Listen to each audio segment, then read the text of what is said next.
Mesdames et messieurs, très heureuse de vous retrouver sur votre plateforme www.ezaetv.bj. C'est un plaisir et un honneur de vous retrouver à nouveau sur ce plateau. Aujourd'hui, nous allons parler des 30 ans de la Convention relative aux droits des enfants. 30 ans déjà que les Nations Unies, à travers l'UNICEF, œuvrent et promeut les droits des enfants dans le monde.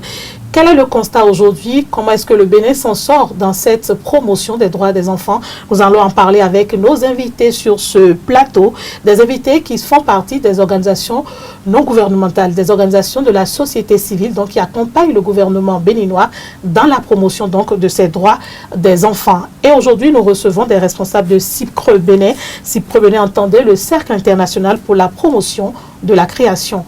Que fait CIPCRE Bénin dans la promotion donc des droits de nos enfants? Nous allons en parler avec nos dames qui sont sur ce plateau. Je commence par présenter la première. Elle a nom Malvina Ategbo. Elle est assistante technique en mobilisation à CIPCRE Bénin. Madame Ategbo, bonjour. Bonjour, madame. Vous allez bien? Ça va très bien. D'accord. Comment se passe la famille? Ça va, je vous remercie. Voilà. Quand on parle de femmes, on parle forcément d'une famille, dont je profite pour demander des nouvelles de la famille.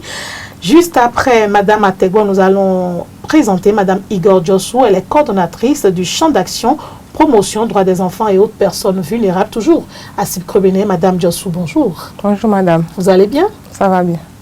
Et donc, notre dernière invitée sur ce plateau à nom, Madame Madina Omotosho, elle est chargée de communication à CIPCRE Bénin. Madame Omotosho, bonjour. Oui, bonjour Madame Léa. Comment vous allez? Ça va bien. Bon, je peux dire que chers collègues. Ça, c'est pour rigoler, juste qu'elle est dans le même domaine que nous. Et c'est avec beaucoup de plaisir, mesdames, que nous vous recevons sur le plateau du débat sur EZAETV, donc pour parler des droits de nos enfants. Et donc, la première question va revenir à Madame Djossou. Madame Djossou, parlez-nous un peu du CIPCRE Bénin. Pour les personnes qui entendent souvent CIPCRE Bénin, qu'est-ce qu'on doit savoir de votre organisation? Merci madame. Le CIPCRE Bénin est une ONG d'obédience chrétienne qui est créée le 23 mai 1993 et qui a son siège international au Cameroun. Nous avons notre siège national au Bénin. CIPCRE, c'est Cercle international pour la promotion de la création au Bénin. Nous intervenons dans deux domaines. Il y a la préservation de l'environnement et la promotion des droits humains. Et dans le cadre du plan stratégique, le CIPCRE a 5 champs d'action. Pour le premier champ d'action, c'est les ressources humaines naturelles, les ressources naturelles et cadre de vie. Le champ d'action 2 concerne l'agriculture durable, la sécurité alimentaire et nutritionnelle. Le champ d'action 3, c'est les droits des enfants et autres personnes vulnérables. Le champ d'action 4, l'emploi des jeunes. Et le champ d'action 5, la participation citoyenne et gouvernance locale. Maintenant, nous avons un champ d'action qui couvre les actions holistiques et c'est la promotion du développement holistique. C'est transversal aux 5 champs d'action. Si je vous résume bien, c'est que CIPCRE Bénin intervient dans plusieurs domaines, notamment 2 essentiellement, l'éducation et la protection de l'environnement avec 5 champs d'action. Je vais voir si j'ai bien retenu la leçon. Il y a d'abord les ressources naturelles et le cadre de vie, donc leur protection, l'agriculture durable, la sécurité alimentaire et la nutrition, le droit des enfants qui est le champ numéro 3, l'emploi des jeunes. Le champ numéro 4 et 5e champ, c'est la participation citoyenne et un autre champ qui regroupe donc tous ces 5 champs-là, c'est la promotion. C'est ça, hein? Le dernier qui est transversal. C'est la promotion du développement holistique. Promotion du développement holistique. Je vais m'habituer avant la fin donc, de cette émission. Et c'est le champ 3 qui nous réunit donc, sur ce plateau aujourd'hui, le droit des enfants. C'est vrai que quand on parle forcément de droits humains, on parle de droits des enfants. Est-ce qu'aujourd'hui, on peut dire que CIPCRE Bénin fait beaucoup d'actions dans le domaine au Bénin? Oui, on peut le dire, le CIPCRE Bénin a son siège dans la commune d'Akwa-Messété, à côté de la prison civile. Nous avons une antenne régionale et une antenne aussi dans la Donga qui couvre toutes nos actions dans le Nord. Et le CIPCRE, en matière de protection des droits de l'enfant, accompagne les structures, accompagne l'État dans la mise en œuvre de sa mission, dans le respect des droits des enfants, contre les abus sexuels dans les milieux scolaires. Attends, vous faites la promotion des droits des enfants. En milieu scolaire, en milieu d'apprentissage. Donc, nous organisons des activités à l'endroit des différents cibles pour Le fait accompagner. comprendre qu'il faut protéger les droits des enfants. Ouais, merci. Ce n'est pas facile d'être à la télévision, donc on va s'en sortir. Je vais aller vers Madame Ategbo. Madame Ategbo, présentez-nous un peu les données statistiques aujourd'hui sur l'état des lieux de la situation des enfants au Bénin. Eh bien, merci beaucoup, madame. Bien, pour rappel, vous conviendrez bien avec moi que la situation des enfants au Bénin en général n'est pas du tout reluisante. Ouais. D'accord, nous avons des situations qui ne sont pas du tout accessibles aux enfants et c'est vraiment déplorable. Et ne serait-ce que preuve, nous pouvons dire qu'en général, 3 filles sur 10, d'accord, sont des filles seront mariées de façon précoce. Et en dehors de ça, il faut aussi dire que 92% des enfants sont victimes du châtiment corporel ou d'autres types de violences. Et quand nous entrons dans le milieu scolaire, là c'est encore un autre problème. Nous faisons face à des cas de grossesse précoce. Et nous allons vous donner quelques statistiques. Allez-y. Si nous prenons les 3 dernières années, Au Bénin? Oui, au Bénin, en milieu scolaire. Selon la Direction générale de l'enseignement secondaire, nous avons enregistré des cas de grossesse sur les 3 dernières années. Donc, quand nous prenons l'année scolaire 2016-2017, nous avons dénombré 3045 cas de grossesse. C'est beaucoup. 2016-2017. Et quand nous avançons un peu, l'année scolaire 2017-2018, là, nous avons connu 2912 cas de grossesse. Il y a au moins une petite régression. Voilà. Et c'est encore mieux si nous prenons l'année scolaire 2018-2019. Oui, là, nous avons enregistré 1122 cas de grossesse. On espère que pour 2019-2020, on enregistrera moins de 1000 cas. C'est notre souhait. C'est la preuve donc que les campagnes, les sensibilisations, les plaidoyers que vous et d'autres organisations vous faites sur le terrain, ce que ça prend. Ça prend. Ça vous encourage au moins. Ça nous encourage à aller encore plus de l'avant. Et je pense que ce travail, c'est un travail collectif parce que ce n'est pas seulement aux organisations, il y a également le rôle des parents qui doit forcément intervenir. Et vous avez un projet dénommé Projet Profil. C'est ça, un projet de plaidoyer qui renforce des capacités, des structures de protection et autres. Vous pouvez nous en parler très brièvement? Oui, le projet Profil, c'est ce dont ma collègue vient de parler tout à l'heure en général, qui intervient dans 6 communes de concentration dans l'Ouémé et qui couvre aussi la Donga, parce que nous sommes dans la Donga, comme elle a eu à le dire tout à l'heure. Donc, nous concentrons nos activités sur 6 communes. Oui, et qu'est-ce que vous faites principalement, essentiellement, sur le terrain? Nous avons des activités spécifiques à chaque acteur. D'accord. Nous sommes avec les enfants, nous sommes avec les autorités. Bon, quand on prend les enfants, qu'est-ce que vous faites sur le terrain? Voilà, les enfants nous avons les enfants du milieu scolaire, c'est-à-dire les élèves. Nous avons les apprentis également.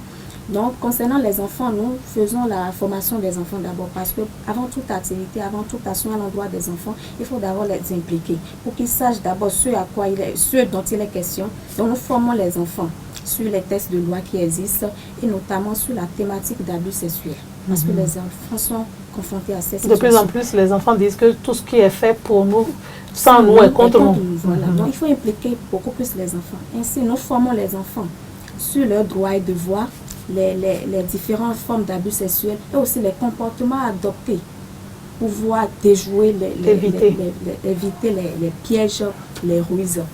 Donc, en dehors de ça, nous faisons aussi des activités de sensibilisation à l'endroit des enfants. Et il faut dire que concernant la formation, du moment que les enfants sont formés, on les appelle les pères éducateurs. Oui. D'accord. Ces enfants sont appelés à éduquer d'autres enfants. À réinvestir les formations au niveau de leur père. Donc nous les accompagnons, ils ont des initiatives qu'ils prennent eux-mêmes. Donc nous sommes là, nous les assistons à sensibiliser leur père sur la thématique. C'est un peu comme des coachs. Les coachs, voilà. Donc ainsi de suite. Il y a aussi des actions de dénonciation parce que en temps, les enfants n'arrivaient pas à dénoncer. Pas que les enfants, même des parents n'arrivent pas à dénoncer.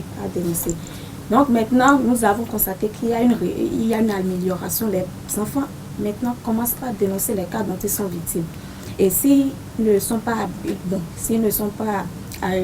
capables de les accompagner, là, on nous fait appel et puis nous suivons le dossier avec eux, ils font le suivi et ainsi de suite. Ils accompagnent même leur père quand il s'agit d'un cas de grossesse par exemple et que l'enfant est inquiet et ne sait pas ce qu'il doit faire quand on parle d'une fille qui est enceinte précocement et elle se confie à son ami et là des conseils, des comportements à avoir.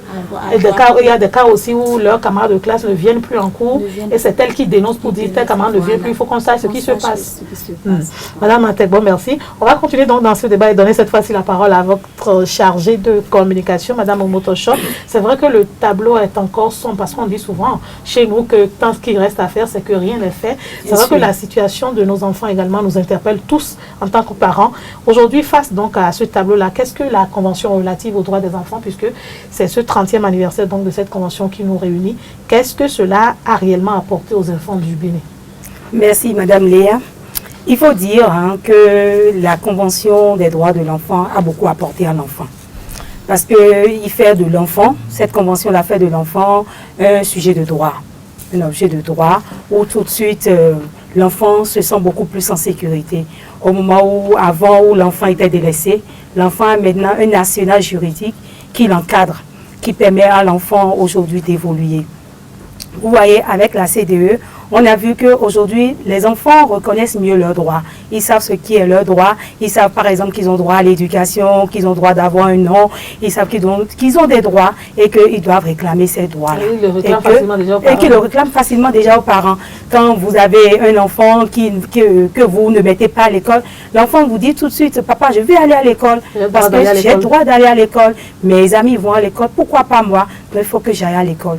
Donc déjà, on peut dire avec la CDE que ça a beaucoup apporté et ça a amélioré beaucoup considérablement les conditions de vie des enfants. Tel que vous l'avez dit à l'introduction, tant qu'il a fait ce que rien n'est fait, il va falloir encore beaucoup d'actions pour que ça puisse prendre, pour que la situation des enfants puisse vraiment changer et que quand on prend le Bénin, qu'on puisse le prendre comme un exemple, pourquoi pas au niveau régional, au niveau international, dans le respect de la Convention relative aux droits des enfants.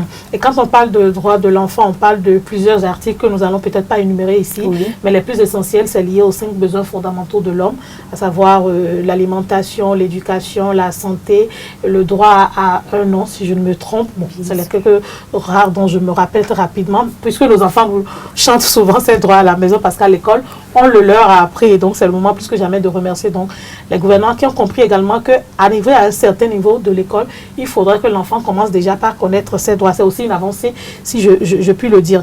Maintenant, je viens à Sipcreux Bénin, Madame Diossou. Sipcreux Bénin fait beaucoup d'actions. C'est vrai que Madame Ategbo a parlé de sensibilisation, de plaidoyer, de formation donc de nos enfants qui deviennent plus tard des pères éducateurs pour accompagner donc d'autres de leurs camarades. Est-ce qu'il y a d'autres réalisations que vous avez à votre actif dans votre organisation que vous aimeriez bien partager avec nous? Oui, comme l'a dit ma collègue, le Sipcreux Bénin accompagne l'État dans son rôle régalien.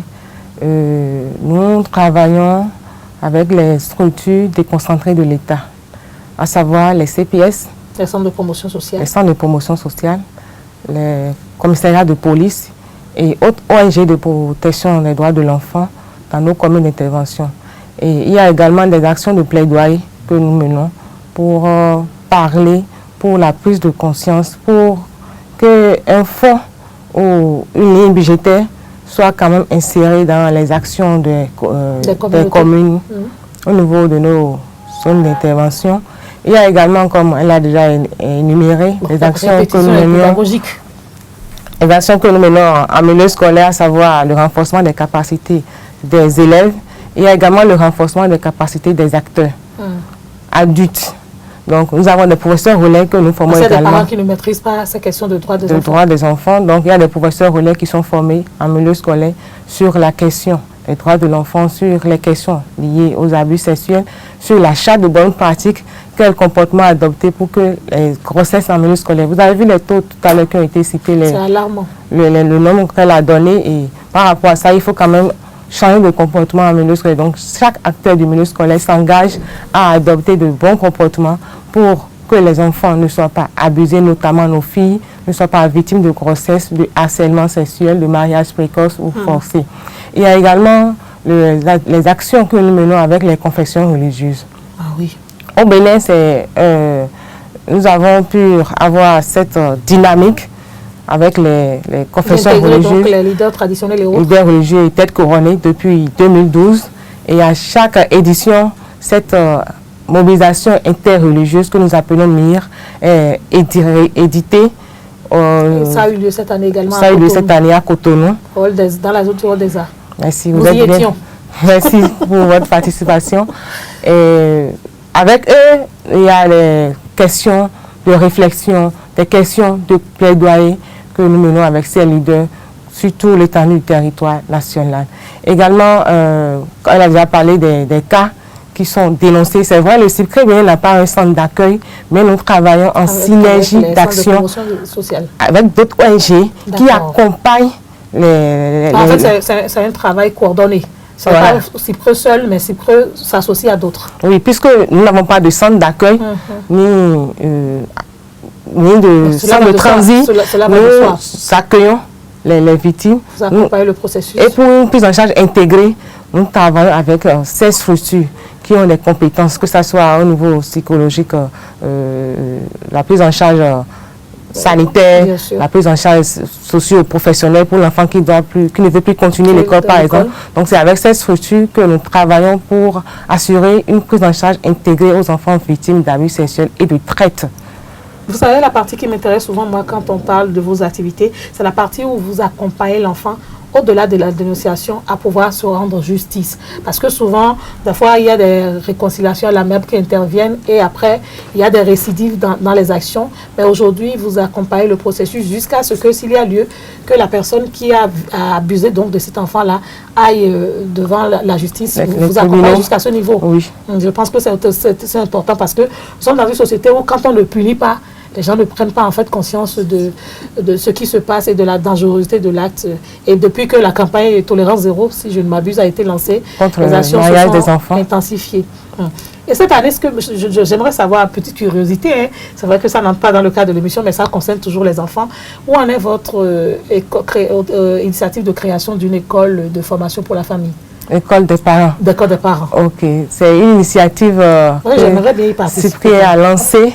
Nous avons déjà fait l'état des lieux par rapport à ce qui existe. Le ministère de la Famille et des Affaires sociales s'est montré favorable. Oui, pour accompagner également le CIPCRE et d'autres institutions aussi, que ce soit l'INFIC, l'Institut national d'ingénierie, de renforcement des capacités des formateurs, nous a accompagnés. D'autres structures aussi. Même l'INFRE au niveau du primaire a accompagné CIPCRE moi, je suis pressée, cette initiative. Il y a des enfants qui deviennent parents sans être vraiment formés à être parents. Oui, comme vous l'avez dit, le processus est toujours en cours. Et nous avons lancé la phase pilote dans la Donga.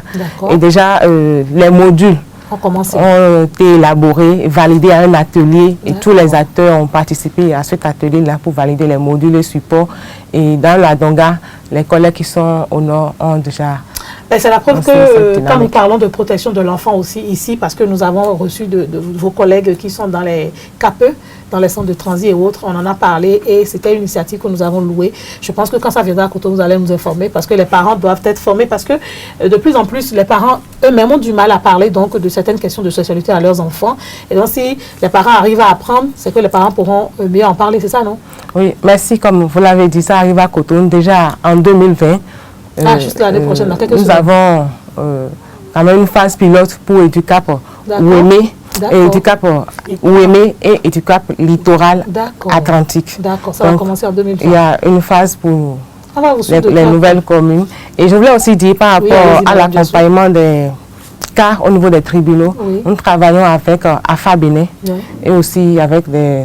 AFA Bénin, c'est l'association des femmes juridiques du Bénin qui nous accompagne pour certains dossiers. Pour représenter les enfants. Voilà. Et aussi, il y a le juge des mineurs qui travaille également avec nous. L'OCPM. L'OCPM aussi à Cotonou pour quand même que les auteurs de ces abus soient punis. Et aussi, je voulais rappeler, lors de la mobilisation religieuse, il y a également cette question qui a été,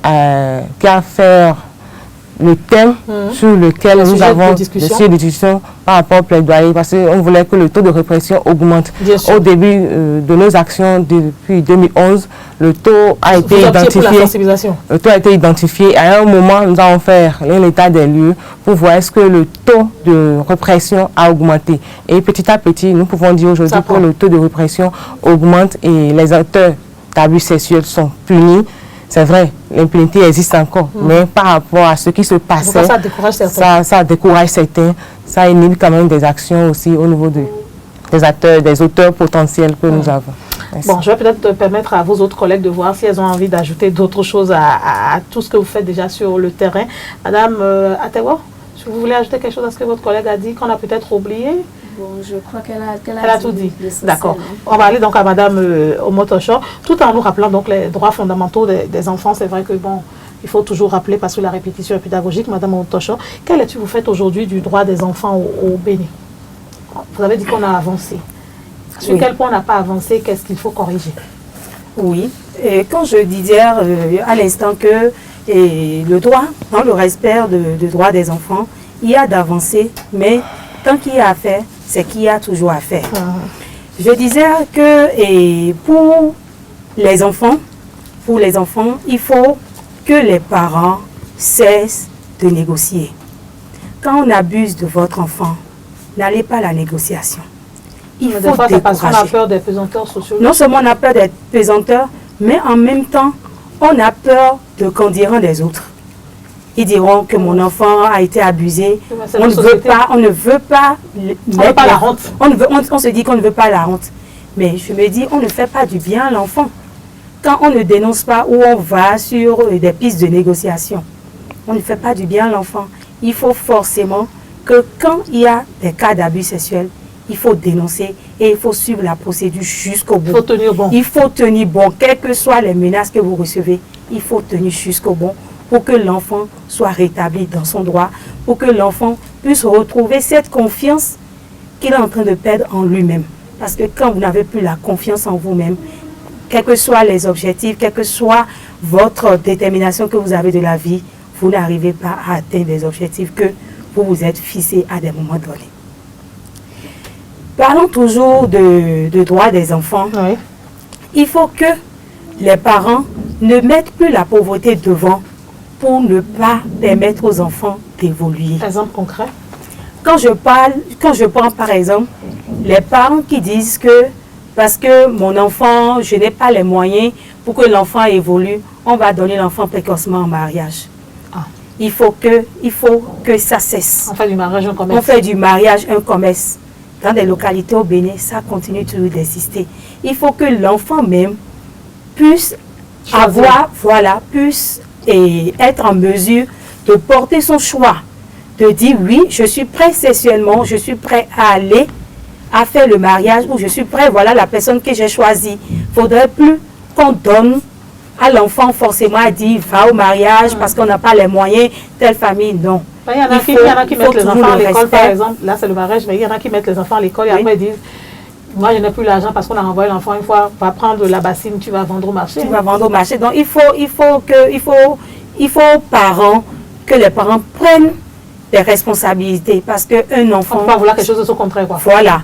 Un enfant, ça s'éduque. Un enfant a ses droits et il faut vraiment aider l'enfant à être mûr, à être mature pour mieux affronter la vie que de se laisser dire que la pauvreté, parce qu'on est pauvre, on ne peut pas y arriver. On peut rester pauvre et digne. On peut rester pauvre et digne.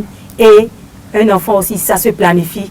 Donc, il faut forcément mettre les moyens de son côté, les astuces nécessaires qu'il faut pour que l'enfant, le droit, respecter son droit, qui est le droit à l'éducation, le droit à la vie, le droit d'évoluer, d'opérer ses choix de façon libre et délibérée.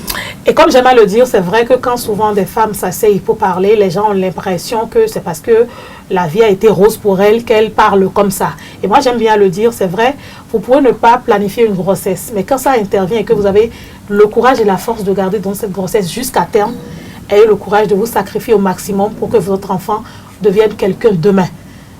Il peut arriver des situations où les parents ne seront plus ensemble. Mais ce n'est pas pour autant que la maman va se dire, comme l'enfant ne signe pas mon nom de famille, l'enfant peut devenir n'importe quoi.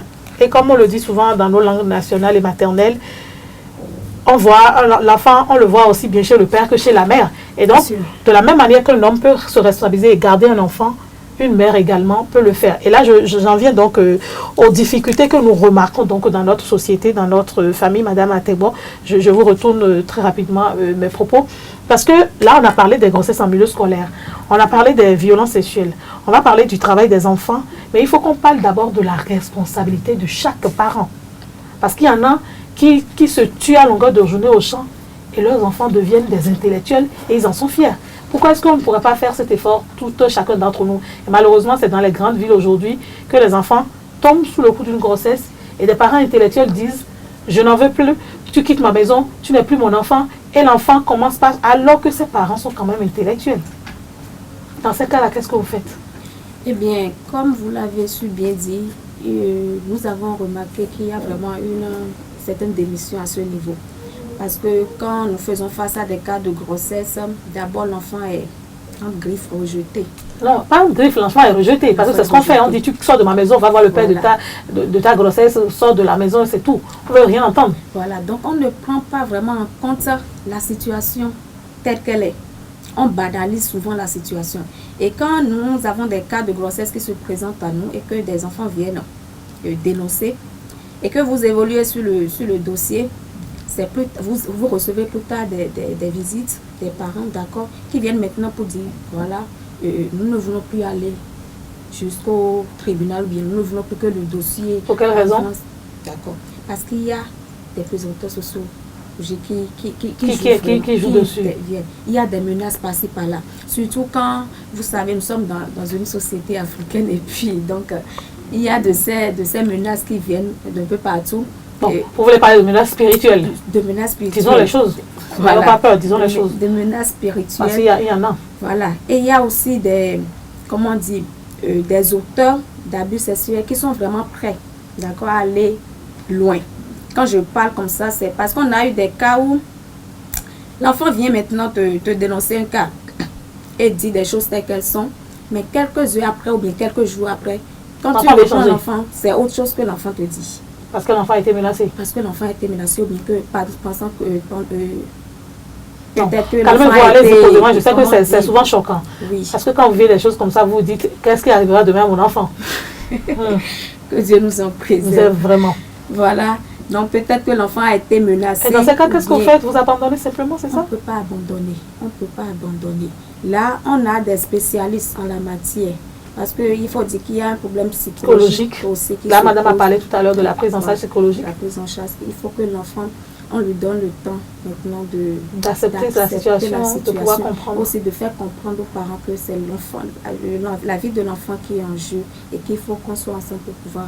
Et puisque nous en parlons, je pense que c'est l'opportunité aussi de dire aux parents que quand vous réagissez comme ça, c'est que vous donnez l'opportunité à l'enfant d'aller se faire avorter dans des conditions pas possibles et d'attenter à sa vie. Oui, madame Jossou, c'est ça, hein? Bien sûr. Et pour compléter dans ces conditions, et on arrive à accompagner l'enfant. Et il y a un centre d'accueil qui peut quand même garder cet enfant pour un temps de transit. Et là, il y a un travail qui se fait aussi à son niveau pour bien comprendre ce qui se passe, pourquoi elle a réagi d'un jour à l'autre, pourquoi les données ont changé, elle change d'humeur et qu'est-ce qui cause tout ça. On arrive à identifier les causes et on invite également les parents, comme elle a dit, l'auteur, et puis on continue avec le processus. Maintenant, moi, souvent, c'est les parents qui m'intéressent. Parce que je comprends que ce n'est pas facile d'envoyer son enfant à l'école et que l'enfant revienne vous dire « je suis enceinte ». Mais dans ce cas, c'est difficile certainement de faire comprendre aux parents que l'enfant doit continuer de vivre à la maison. C'est difficile de faire comprendre parce que quand on arrive à inviter les parents, on échange avec eux. Pourquoi la grossesse est intervenue? Qu'est-ce qui s'est passé? Votre fille est tombée enceinte. On arrive à... Tu réponds quoi souvent? Bon, comme vous l'avez dit, je ne sais pas, il faut lui poser la question. Mais après, on comprend que c'est parce qu'il y a un manque de suivi. Parce que vous avez parlé il n'y a pas eu l'éducation sexuelle à la maison. D'éducation sur la sexualité à la maison. Il n'y a pas de dialogue. C'est un sujet tabou. Il n'y a pas de dialogue entre mère et fille ou parents et enfants. Également, il y a le fait que l'enfant n'a pas eu la satisfaction pour certains besoins. D'accord. Donc, par rapport à ces besoins, l'enfant est obligé d'aller voir auprès de quelqu'un, d'aller se faire ami ou bien de suivre les mauvaises compagnies. La quête simple, l'enfant a peut-être besoin de peu d'argent pour faire des photocopies, les parents n'en ont pas. N'en ont pas. Conséquence, un petit garçon lui fait la cour, il lui dit je veux t'aider, l'enfant s'aide facilement. Voilà. D'accord. Moi je dis les choses crues parce que bon, je pense qu'il faut commencer par dire les choses crues pour que notre société soit choquée et qu'on puisse tous réagir. Et donc quand l'enfant manque du minimum pour aller à l'école et être bien, ça pose problème, c'est ça? Bien sûr. Par exemple, les besoins... Oui, madame Jossou, continue. Bon, par exemple, les besoins alimentaires. Les besoins fondamentaux, par exemple. Bon, et surtout nos petits besoins, que ce soit corporels, vestimentaires. Donc ça nous amène surtout, parce qu'il y a le suivisme aussi dans la société. Donc la mauvaise compagnie, donc je vois faire, moi je dois faire, et maman n'aime pas la moyenne. C'est une question d'éducation. C'est une question d'éducation. Et s'il y a manque d'éducation à la maison, il y a manque de suivi encore pour de tels enfants, je pense que le phénomène... Le drame est vite arrivé. Le drame est vite arrivé. Moi, je pense qu'il faut bien aller au-delà des choses. Aller au-delà des choses, je parle dans ce sens où on doit faire l'éducation sexuelle à la maison. Il faut discuter avec son enfant. Non seulement ça, quand on voit déjà l'enfant grandir, il faut parler avec l'enfant. Il faut déjà que quand votre enfant entre, il faut parler avec l'enfant.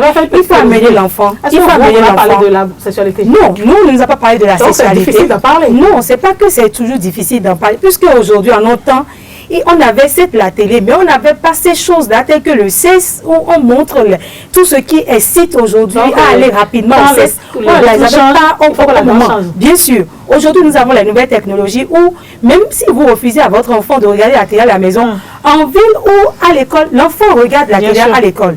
Vous refusez à votre enfant de regarder, l'enfant a YouTube à l'école. Il a ses camarades qui viennent avec YouTube. Il a ses camarades qui viennent avec des smartphones, avec des iPhones et autres à l'école.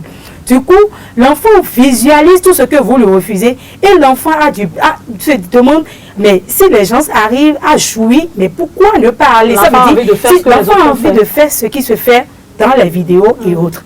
Donc je me dis, aujourd'hui, nous devons être des parents modernes. Nous devons être des parents qui suivent le rythme des nouvelles technologies. C'est-à-dire, il faut discuter avec l'enfant. Il faut déjà commencer, quand votre enfant rentre de l'école, il faut que votre enfant vous raconte sa journée.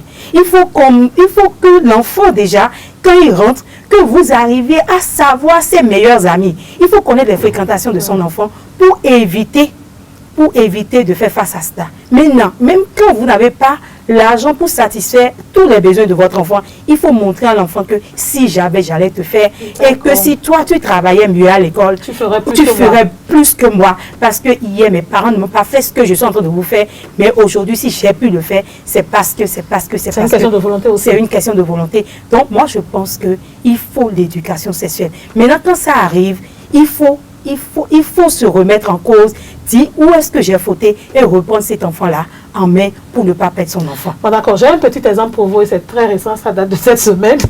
J'étais en train d'apprendre les leçons avec ma fille de 6e, 9 ans. On parlait de circulation sanguine. Et elle me dit, on dit les pénis ou le pénis. J'ai dit, le maître a appris quoi? Elle dit, il a mis les pénis. J'ai dit, non, le maître ou bien c'est toi qui as mal entendu, tu as mis les pénis. Parce que moi, je sais, c'est qu'on dit le pénis. Mais je vous assure que ce n'est pas l'orthographe ou l'accord du nom qui me posait problème. Quand j'ai entendu, j'ai dit, elle a eu cette information. En fait, j'ai eu un choc, je vous promets. Parce que quand elle a sorti le mot, j'ai dit, elle a eu l'information où? Et c'est de me donner le cahier. Et c'est là que je me rends compte que c'est dans le cadre de la circulation sanguine qu'on parlait des organes où le sang circule. Si moi je suis intellectuelle, non, je suis sérieuse. Si je suis intellectuelle et que le seul fait qu'elle sorte ce mot me choque. Vous imaginez celui qui n'est pas allé à l'école, parce que là, il y a des chocs que vous recevez et ce n'est pas facile à digérer, Madame Jossou. Bien sûr, et c'est de là que je dis, il faut en même temps en parler à l'enfant. L'enfant qui dit déjà pénis, mais ça va ce que c'est que le pénis. Quand l'enfant, oui, mais c'est ça le problème. Il faut déjà dire à l'enfant que c'est l'organe de reproduction de l'homme, qu'on appelle pénis, et que le pénis, il faut déjà, l'enfant ça va que c'est un organe, et qu'on ne s'en sait pas maintenant. D'accord. Il faut forcément l'éducation sexuelle. Oui, mais est-ce que dans si ce nous cas-là, voulons changer les choses, Madame Diossou, je pense qu'il le faut. Il le faut forcément. D'accord. Moi, et pour aller dans le même sens que vous, Madame Diossou, quand je vous disais que aux enfants, il faut apprendre aux enfants à raconter sa journée. Moi, par exemple, mon enfant revient de l'école et me dit, maman, tu sais que l'autre a touché le sexe de l'autre en classe. Et moi, je suis allée dire ça au surveillant. J'ai dit, mais quand l'autre a touché le sexe de l'autre, en quoi ça t'a gêné toi? Il dit non, on nous a dit que dans cette classe, on ne doit pas toucher le sexe de l'autre. Je lui ai dit, mais c'est pas ton sexe qu'on a touché. Il dit non, mais maman, j'ai dit quand même. Donc je pense qu'il faut amener les enfants à vous raconter votre journée et comme ça, vous arrivez à savoir. À être vigilant. À être vigilant. À savoir où est-ce qu'il faut prendre l'enfant. Là, il faut prendre l'enfant. Comment sensibiliser l'enfant. Comment amener l'enfant. Et il ne faut pas dire aujourd'hui qu'il ne faut pas parler de pénis à l'enfant, il ne faut pas parler du sexe de la femme, il faut forcément parler. Il faut parler, il ne faut pas qu'on soit fatigué de parler. Si nous voulons que les enfants, leurs droits soient respectés, parce que l'enfant qui sait qu'il est enfant, quand un adulte va chercher à l'amener au sexe, il va réagir. Il va dire, je suis encore enfant, je ne suis pas encore prêt. Ce que tu me proposes, parce qu'on l'aurait éduqué. Ce que tu me proposes, j'irai dire ça à mes parents. Et déjà, quand l'enfant qui vous raconte sa journée vient vous dire, il y a tel monsieur quelque part qui me demande, qui dit, ah, je suis jolie, je suis ci, je suis ça. Il faut, vous commencez déjà par prendre les dispositions qu'il faut pour interpeller le monsieur.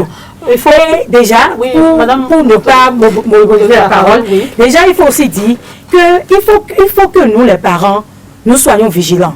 Quand vous sortez avec votre enfant, il faut déjà que les gens cessent de dire, celle-là c'est ma femme. À votre fille, qu'on dise à votre fille, ah c'est ma femme. Qu'on dise à votre garçon, c'est mon mari. Non, des choses comme ça, c'est des choses qu'on a acceptées avec la culture, mais il faut que ça commence pas à changer. Quand quelqu'un commence pas à dire ça à votre enfant, il faut commencer par dire à la personne, il faut mettre en même temps les barrières. Et aussi, il ne faut pas que les enfants s'asseyent quand vous avez une fille, il faut déjà dire à la fille qu'on ne s'assoit pas sur un homme, parce que c'est un tonton, c'est une tante, de s'asseoir sur ses cuisses. Il faut refuser. Il faut déjà commencer changer ses comportements, sensibiliser nos enfants à ne plus aller dans ce sens que le sexe, on va au sexe quand on est prêt et ça se prépare. D'accord. Madame Diossou, vous voulez ajouter quelque chose au débat? Juste pour dire, c'est intéressant et je voulais compléter. Oui, allez-y.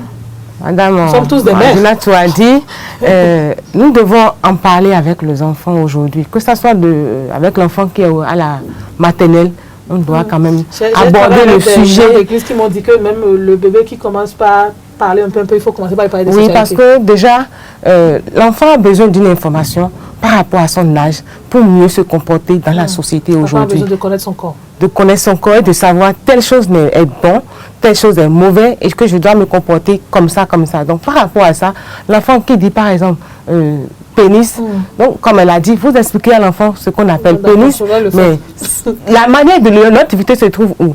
Nous, on ne nous a pas éduqués comme ça. Nous n'avons pas reçu une éducation du genre et nous avons des difficultés à aborder le sujet avec nos enfants. Donc c'est à nous de voir dans quel contexte je peux déjà aborder ce thème-là avec l'enfant. Quoi dire pour que l'enfant puisse comprendre dans quel langage expliquer à l'enfant pour comprendre. Par exemple, quand tu vas à l'école, on ne s'amuse pas avec le slip. Donc à la maison, on s'habille, tu as ton corps protégé. Tu n'as pas le corps ouvert à la maison. Ni en classe, tu dois bien t'asseoir. On ne s'amuse pas avec le slip. Si quelqu'un te touche ou bien dit, allons dans les toilettes pour s'amuser avec ton sexe, tu refuses. Des choses comme ça, l'enfant doit avoir ces informations déjà depuis le bas âge. Maintenant, quand l'enfant grandit, et surtout déjà au collège, là, ça... On aura fait encore beaucoup de choses, voilà, tu as tel âge maintenant, tu as tes caractères spéciaux qui sont sur ton corps, ça développe et voilà. La manière de le dire. Bon, c'est là, je pense qu'il faudra que le ministère sorte vite ce guide-là pour les parents, parce que là, je vous avoue que c'est pas facile, parce que nous, parents, même, on ne maîtrise pas ce qu'on donne à nos enfants à l'école. Parce que moi, j'ai dit que j'étais choquée quand on m'a parlé de circulation, on me parle des organes, on cite les fesses, les pénis, le pénis, parce qu'elle avait mal écrit le pénis. J'ai eu le choc. Mais si en tant que parent, j'avais l'information que en telle classe, mon enfant recevrait de telles informations, En tant que parent, même si je suis lettrée, j'accompagne plus facilement. Donc, je pense que c'est des questions. Bien sûr, je pense que aussi le ministère a déjà élaboré le guide qui est déjà validé. Il y a même des boîtes à outils qui existent et les assistants sociaux. Ça, c'est vous, les ONG, autres, là, oui, et pour vous,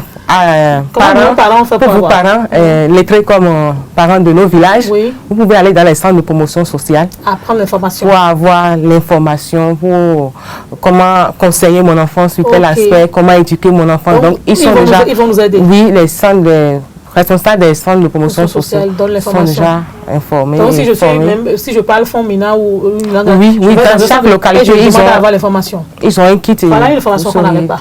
D'accord, merci donc de nous apporter ces différentes informations. Chers invités, c'est vrai que nous allons évoluer dans nos échanges et là, nous allons parler donc maintenant des défis. Les défis aujourd'hui en matière de protection des droits de nos enfants, nous en avons parlé. Nous allons parler de la scolarisation, nous allons parler du travail des enfants qui devient de plus en plus récurrent. Madame Ategwa, je commence par vous. Qu'est-ce qu'on fait aujourd'hui? Déjà, je ne sais pas, hein, peut-être en tant que parent, en tant qu'autorité à divers niveaux, en tant que même enfant, qu'est-ce qu'on fait pour, par exemple, éviter le travail des enfants? Qu'est-ce que nous-mêmes on peut faire? En tant qu'enfant, je connais mes droits. Et comment est-ce que je m'en sors si on me force à travailler? Eh bien, merci beaucoup. En tant qu'enfant, je connais mes droits, mais je ne connais pas encore tous mes droits. Il faut le dire. D'accord. Oui, il faut le dire. Nous avons commencé déjà par sensibiliser les enfants sur leurs droits. Il faut dire que, comme nous fêtons les 30 ans de la CDE, oui. Si vous faites un sondage maintenant au niveau des enfants pour savoir s'ils ont connaissance de l'existence de la CDE, je crois que vous n'aurez pas beaucoup de résultats à ce niveau.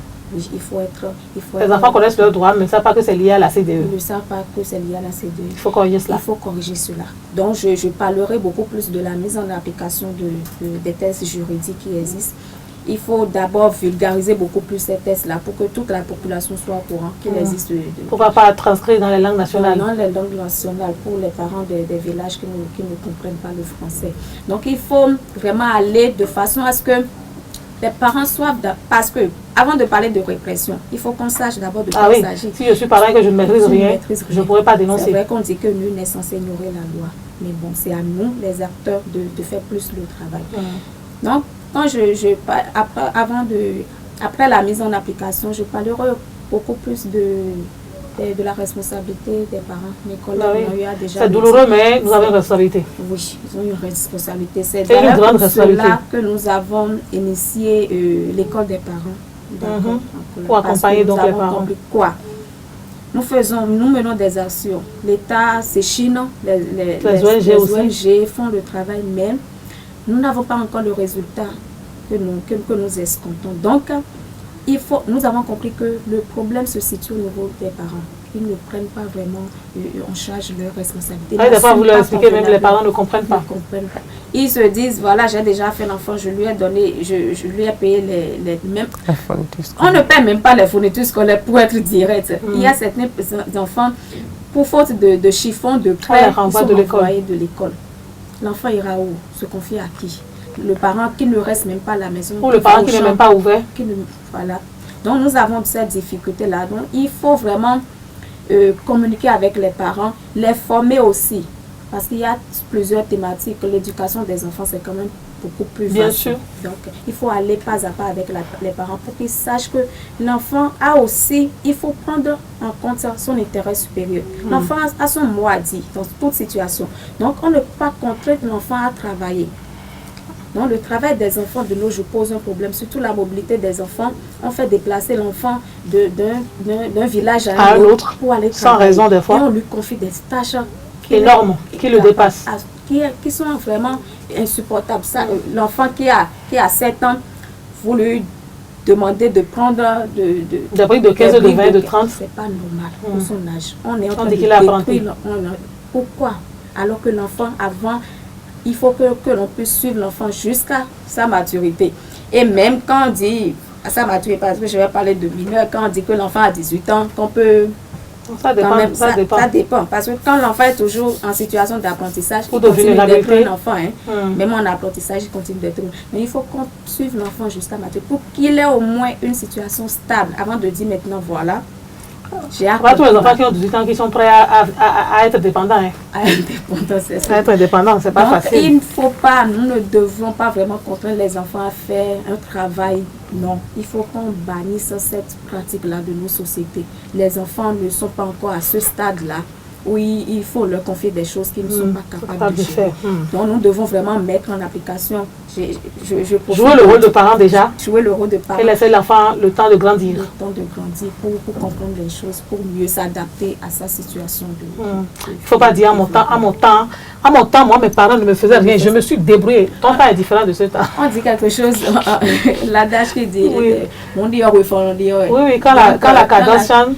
La danse va changer. Donc, les choses ne sont plus comme on les conseille. D'accord. Madame Diossou, oui. Qu'est-ce qu'on doit faire aujourd'hui? Dans quel sens doit-on aller pour corriger certains abus par rapport aux droits de nos enfants? Merci. Je pense que nul n'est censé ignorer la loi. Et pour ce faire, nous devons quand même accentuer nos actions de sensibilisation, de vulgarisation des textes de loi à l'endroit des populations à la base. Nous devons aussi faire des plaidoyers pour que l'État central et également nos communes puissent prendre en compte les questions de protection, les questions sociales, sur les questions de vulnérabilité de nos enfants. Aujourd'hui, nous avons des plans d'action au niveau des communes. Il faut qu'une ligne budgétaire soit quand même affectée on ne dit plus, à la protection. Prévu, mais on n'a pas pu mobiliser. On n'a pas décaissé, mais c'est là, ou bien... On prend ça pour faire autre chose. On prend ça pour faire autre chose. Et aujourd'hui, si c'était un fonds affectés à la protection spécifiquement. Il y a des fonds affectés, par exemple, au secteur de la santé. De la santé, de l'éducation, il n'y a pas de problème. Donc, si on peut l'avoir aussi pour la protection de l'enfant, ça peut accompagner. Et aussi, comme on a déjà échangé sur la thématique, il faut quand même que les parents soient informés de leur rôle envers leurs enfants. Donc, nous devons quand même inviter les parents à renforcer leur capacité. C'est important. C'est pas une formation, mais quand même à s'outiller dans certains centres, que ce soit dans un centre de formation ou bien en ligne. La barrière la plus simple, vous l'avez déjà dit, aller dans un centre de promotion, cela dit, j'ai besoin de telle information pour pouvoir éduquer mon enfant à la maison. C'est déjà un pas. Oui. C'est déjà un pas. Je vais aussi aller dans le même sens et dire déjà que un enfant, ça ne travaille pas. Un enfant, c'est un enfant. Oui. Un enfant, c'est un enfant. Quand on est parent, il faut qu'on prenne ses responsabilités. Pour que la CDE, pour qu'on puisse faire une promotion des droits de l'enfant, il faut faire la promotion déjà des textes de loi. Il faut les vulgariser, tel que ma collègue vient de le dire. Et il faut sensibiliser, comme le fait déjà assez bien Cyprès Bénin. Et il faut aussi que nous puissions appliquer, parce qu'il ne faut pas seulement faire la promotion, il faut appliquer et il faut une justice, comment je vais dire, de la loi, il faut punir. Non seulement punir aussi, mais il va falloir que quand il s'agit du procès des enfants, qu'on sache vraiment que c'est des enfants et qu'on les protège. Il faut vraiment cette protection-là de la petite enfance pour que l'enfant ne grandisse pas stigmatisé. Pour que l'enfant ne grandisse pas stigmatisé. Quand vous subissez des violences, quand vous êtes enfant, vous subissez des violences, toujours et que vous portez toujours ces séquelles, mais on peut porter les séquelles, mais de façon un peu plus amoindrie. Voilà. Et je pense que quand vous parlez comme ça, vous faites clin d'œil aux médias, parce que souvent il y a certains médias où, quand c'est des enfants qui sont concernés, on ne cache pas leur visage, on les expose, on dit leur nom, on dit leur âge, alors que aujourd'hui l'enfant peut être suivi, mais demain l'enfant sera quelqu'un de mieux, et en lui rappelant ça, puisque avec la technologie aujourd'hui, vous étalez tout, c'est que ça rattrape l'enfant et ça détruit donc son avenir. Donc chacun d'entre nous, nous devrons pouvoir protéger les enfants aussi. Et il faut dire, chez nous, il faut dire déjà au niveau de Cyprès, vous ne verrez jamais cela. Quand il y a même des témoignages, c'est des témoignages souvent à visage couvert, il n'y a jamais de... nous prenons toujours, voilà, toutes ces dispositions pour que l'enfant soit protégé quand même, puisque nous sommes dans le domaine de la protection de l'enfant. Donc, votre message, je pense que c'est à l'endroit des populations en général, parce qu'aujourd'hui, tout le monde utilise les réseaux sociaux. On voit n'importe quoi, on veut filmer et on poste sans prendre les mesures nécessaires. Alors qu'il y a des tests qui régissent dans ça, et si vous tombez sous le coup de l'action, on vous prend, vous allez répondre devant les autres. Non, mais c'est plus caché maintenant. Il y a l'autorité de protection des données électroniques qui est là. Il y a d'autres organisations qui sont là. Et si vous faites n'importe quoi, on vous prend en charge. On vous gère. Après, ne venez pas dire que je ne connais pas. Les personnes, par exemple, qui prennent des photos d'autrui pour faire des montages et autres, on les prendra aussi. Ils vont répondre. C'est pareil pour quand c'est un enfant. Donc, il faut le dire pour que les populations sachent. Donc, mesdames, votre mot d'espoir après 30 ans, je commence par où, pour Madame Diossou? Votre mot d'espoir après 30 ans? Après 30 ans, qu'est-ce que Sicreux rêve, qu'est-ce que Madame Diossou rêve pour nos enfants? Nous rêvons d'un monde meilleur pour nos enfants. Un monde meilleur. Il faut que aujourd'hui on puisse quand même être heureux de sensibiliser, d'informer les populations sur les questions de droit. Et que de l'autre côté aussi, les parents soient plus responsables de leurs actions à mener envers les enfants. Et il faut également que les enfants sachent que pour une sexualité responsable, on ne doit pas aller au sexe très tôt. Donc, ils doivent se confier à leurs parents. Ils doivent se confier aux personnes en qui ils ont confiance pour avoir des conseils, pour être orientés pour un bon développement de leur enfant. Madame Ategbo, votre mot d'espoir pour nos enfants, parce que les enfants ont fait un forum il n'y a pas longtemps, ils ont dit le bien-être dont ils rêvent, et ce bien-être dont ils rêvent, c'est à nous autres adultes de le leur offrir. Exactement. Donc, bon, 30 ans après, je dirais que beaucoup de choses restent à faire, mais je crois que dans une approche de synergie d'action, comme nous le faisons déjà, nous allons continuer à œuvrer d'abord pour consolider d'abord nos acquis à nous-mêmes, mais aussi pour contribuer davantage au respect des droits des enfants, pour que les enfants, leurs droits ne soient plus bafoués, et que comme le souhaitent les enfants, qu'on ait beaucoup plus tard un monde meilleur, un monde dont ils rêvent en effet. Madame la chargée de communication, Madame Omotocho. Oui, comme mot d'espoir, moi je dis déjà que on ne peut pas parler de l'enfant sans l'enfant lui-même.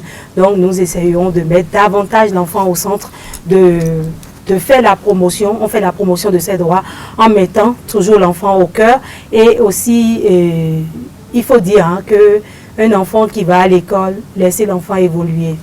Pour avoir des citoyens responsables demain, il faut laisser l'enfant évoluer. Quand vous aimez l'enfant, comme vous le dites, un enfant, laissez son cesse, laissez-le évoluer dans la vie pour être un citoyen responsable de demain. Aussi, il faudrait que pour que après 35 ans, 40 ans, 50 ans, 60 ans de la CDE, qu'on puisse dire au Bénin, nous avons 0 taux de grossesse en milieu scolaire, qu'on puisse dire que aussi tous les enfants au Bénin sont scolarisés, qu'on puisse dire, c'est le monde dont nous rêvons, qu'on puisse dire aujourd'hui qu'au Bénin, tous les enfants ont leurs droits qui sont respectés. Voilà un peu. Et aussi, n'oubliez pas d'accompagner Sicré Bénin qui fait déjà beaucoup et qui continuera toujours d'en faire pour appuyer la promotion des droits de l'enfant grâce à ses nombreux projets pour filer du cap et autres. Et c'est le moment plus que jamais pour nous, donc, représentants donc, de cette population-là, de remercier donc, toutes les organisations non gouvernementales, organisations de la société civile qui œuvrent donc, au quotidien pour le respect des droits de nos enfants. Merci mesdames d'être passées. Et nous tenons aussi à dire vraiment merci à toute l'équipe de ISAE pour la mobilisation que vous avez acceptée. Merci infiniment à vous. C'est la moindre des choses, nous sommes tous là. Et merci à tous les téléspectateurs qui nous suivent aussi. Avec beaucoup de plaisir. Les téléspectateurs et les téléspectatrices vont recevoir donc votre message. Nous travaillons donc tous pour le développement de ce pays, comme j'aime à le dire, et pour que nos enfants puissent être en sécurité demain. Plus de grossesse en milieu scolaire, plus de violences sexuelles, plus de travail des enfants, plus d'enfants acteurs, plus d'enfants donc brimés, brisés, parce que des parents n'ont pas à un moment donné tenu compte de leurs responsabilités. Il faudrait que les structures de protection de l'enfance soient dotées de moyens, que les cadres de coordination des acteurs de protection soient dynamisés davantage à la base, que les autorités locales jouent véritablement leur partition en accordant les budgets nécessaires donc à la protection de nos enfants, que la mobilité de nos enfants soit également une réalité dans notre pays, que les questions de changement climatique, de nouvelles technologies et autres soient prises en compte pour que nos enfants puissent mieux s'épanouir et pour que 30 ans après, dans 30 ans ou dans 50 ans, que nous puissions dire que nous avons joué notre partition. Et ce rôle-là nous revient d'abord à nous, parents, ensuite aux acteurs de l'éducation, aux autres acteurs à divers niveaux, aux gouvernants, aux OSC et pourquoi pas au monde entier. Mesdames et messieurs, je vous remercie d'avoir été là. C'était votre émission Le Débat qui portait essentiellement sur l'application de la Convention relative aux droits des enfants au Bénin. Nous avons donc fait le tour d'actualité pour voir dans quelle mesure le Bénin faisait des efforts pour donc protéger ses enfants, et c'est grâce aux dames qui sont venues sur ce plateau. Elles nous viennent du CIPCRE Bénin, le Cercle international pour la création. Merci d'être passé. Merci à vous, chers internautes, chers téléspectateurs, d'avoir été là. Merci à toute l'équipe technique qui nous a accompagnés. D'ici là, mesdames et messieurs, portez-vous bien et faites tout pour le développement de ce pays.